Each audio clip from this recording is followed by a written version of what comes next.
Hey guys, and welcome back to Dan's Pro Shop. Today, I've got a little bit of an easy one, but I figured I'm doing a little side project, might as well bring yins along. Today, we got a gift from ye old McMaster car. We're gonna make some of our own brass punches, because I've done this plenty of times in the past, and by and large, the best way to do brass stuff is just to get stock and make your own. Because if you guys ever looked up brass utensils like wedges or chisels or punches, you know, they want a mint for this stuff. So it's definitely best just to buy stock and make your own. Let's get into this.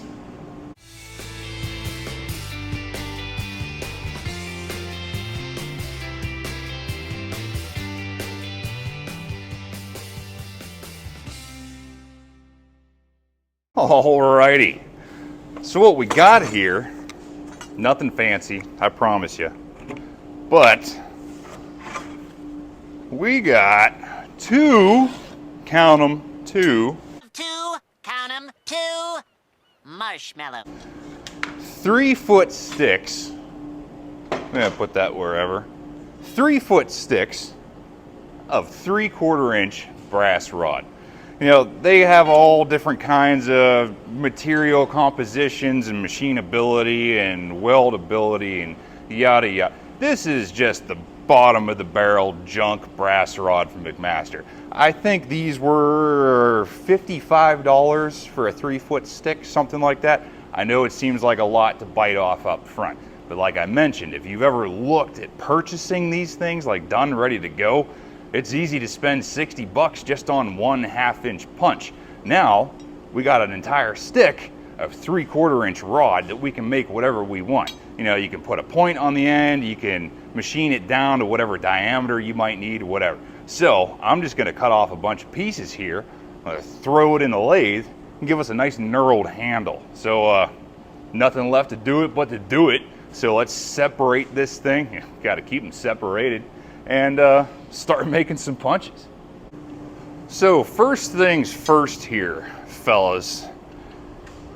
I have made several of these in the past, and I have found a happy medium, at least lengthwise anyway, is about 8 inches. That gives you plenty of room for your hand, and then you get some stick out to actually hit what you're going for. So this just doesn't turn into a target, but more of a tool.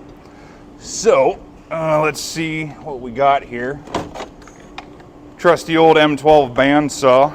Know it, like it, love it. We'll do some marking and some cutting. So now we've got everything all fixtured up in the vise here. Let's go ahead and make our marks here. 8, 16 plus a little bit for the kerf. And just send it.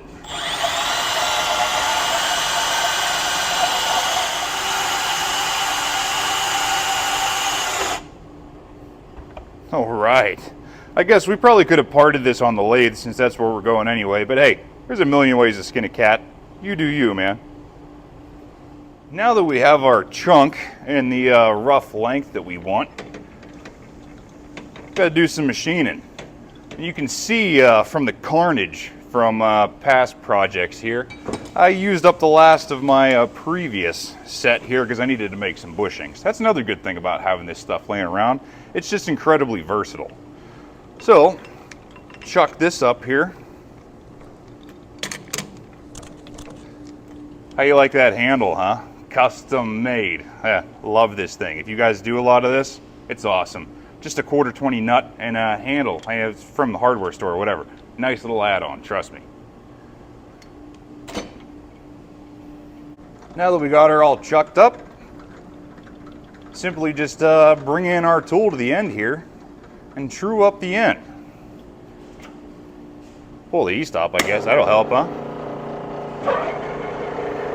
Fire it up and turn on the clutch. Auto feed, best way to go.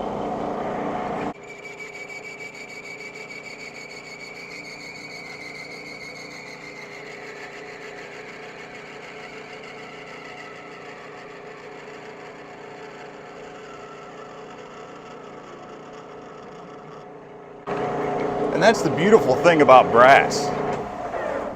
you can take a good bite out of that thing and not have to worry about your workpiece crawling up over the tool like you would with hardened tool steel or something chrome plated, you know? Now we got one end trued up. While we have the tool in that position, might as well just go ahead and do the other side. Because efficiency. I know this side has the factory edge on it, but might as well make everything nice and true.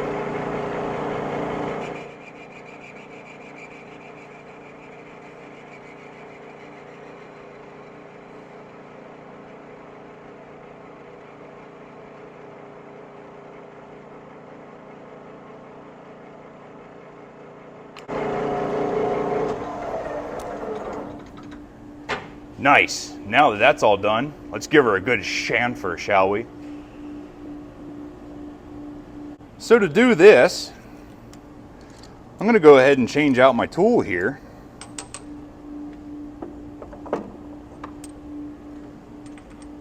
We'll go ahead and put in a straight cut with a 45-degree bit here. And straighten up our tool holder so it's perfectly perpendicular with our workpiece. And put a nice chamfer on the edge of this thing, you know, for user friendliness. Just a little bite's all it takes. Yeah, something like that. And we'll flip around and do the same thing on the other side.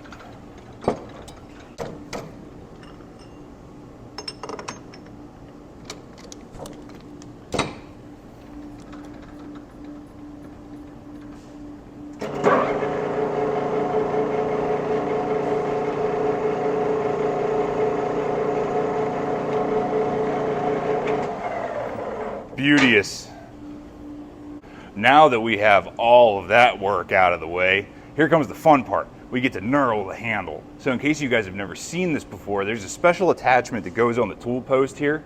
It's these two wheels that index with whatever you're turning, and they have diagonals on them opposite of each other. So whenever it's rolling across the workpiece, it creates a cross-hatch pattern that will actually imprint into the material. And this, like brass or aluminum, something that's soft, it really digs into there and gives you a good texture as something to hold on to. It works with steel also, but man, you really get good results out of brass. So let's see how this thing goes. So in order to change the entire tool holder here, we need to loosen these wedges here that hold the tool post in. It simply slides out just like that. Now I have a knurling die already set up here. You guys can see here the wheels, just like I explained before, just have diagonals in opposite directions. So that way, whenever it goes into the material, imagine my finger is the material here and it's spinning in between it. So the wheels spin with it, and simply by pressing this into the material, it will imprint these ridges into whatever you're turning. It's really cool. We'll put this in our tool post, and before we tighten this down, we're going to go up to our material and make sure that everything is centered as best we can. So right now I'm just sliding in the compound until my die hits the material. Right now I can tell I need to come up just a little bit because the top wheel is coming in contact but not the bottom. So slide in, adjust a little more, slide in, there we go. I can tell both wheels are in perfect contact with my material there. Lock this guy down so it doesn't move, and now we are ready to knurl. So I'm going to adjust this thing out of the chuck here just a bit. Now normally, bear in mind, if you were doing this with something either a smaller diameter or longer, you would want to put a center drill in this end here and use the tailstock to support this free end of the material. That way, whenever you're pushing in with the compound here, it's going to want to flex your material. But since this thing is so thick at 3/4 of an inch, it's pretty stout. And not to mention, like I said, this is brass, so it's relatively soft. this stuff will bite into there no problem. But if I were doing something in a smaller diameter or a harder material, I would definitely be using the tailstock in conjunction with this to really support the material to give me a better product. But without further ado, let's just dig into this thing, set our feeds and speeds, and watch her go.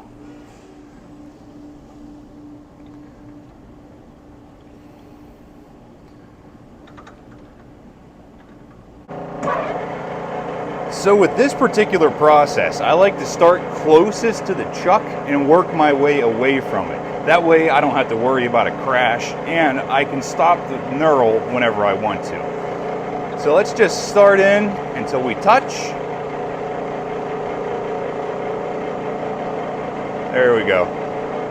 See how everything's working real good? Put a little bit of oil on these dies, help the medicine go down, and start our feed.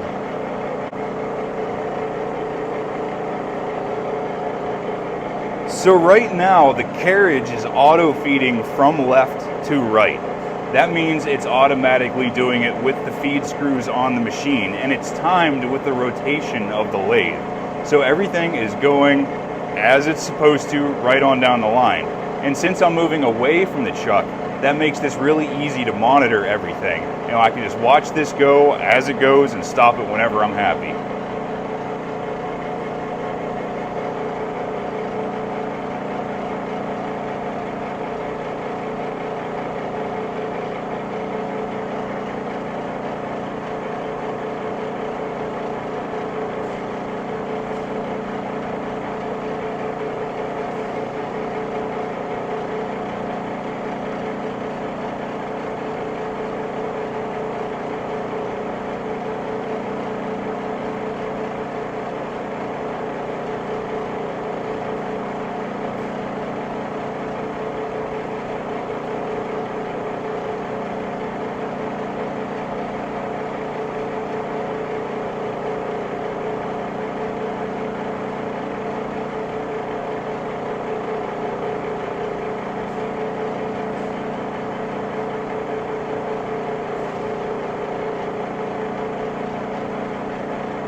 We're going to take this thing to about a ½ an inch away from the end, give it that nice clean finished look, make it look like it's intentional.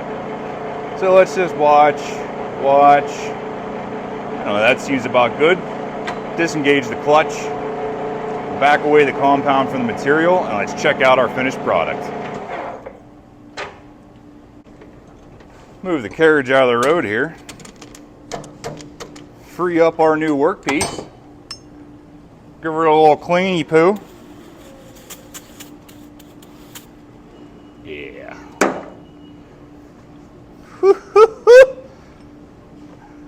Look at that cowboy. I tell you what, that may not be the prettiest in the world, but if you were to buy this on McMaster-Carr or Granger or something already done like this, I don't need to tell you, this stuff's expensive. But you just made it yourself in 3 minutes, and it's custom to whatever you need. You got a nice knurled grip, got a place for the hammer, a place for whatever you're whacking, and then like I said, you can change this diameter here. Since we're already on the lathe, it's nice, it's super user friendly. You do whatever you need to do with this stuff. Well guys, like I said, super quick, super simple, not all that involved, but it was a side project I thought yins might get a kick out of. So, get some bar stock from McMaster-Carr or wherever. I'm sure Amazon, eBay, whatever you need to do. But you can see here, I got a couple different diameters, and naturally price changes with the size of stock. But I have found, just buy the 3/4 stuff, and then you can turn it down to the ½ inch stuff. And price and availability compliant, whatever you need to do. But you saw how easy this was. Now I got a brand new brass punch I made myself, and it's pennies on the dollar compared to actually buying this tool complete, like in a package. It's super customizable, it's whatever you need, and it's relatively easy to do. Now, bear in mind, you don't need a lathe to do this. You can do it yourself. I mean, if you just buy this stuff, cut it apart with a hacksaw, sawzall, or whatever, and you can just use like a center punch and put some dimples in here if you want to get like a knurling effect. You don't have to use a lathe to do this. But if you do, it's awesome. Just makes everything easier. So hopefully you guys enjoyed this, and we'll see you next time.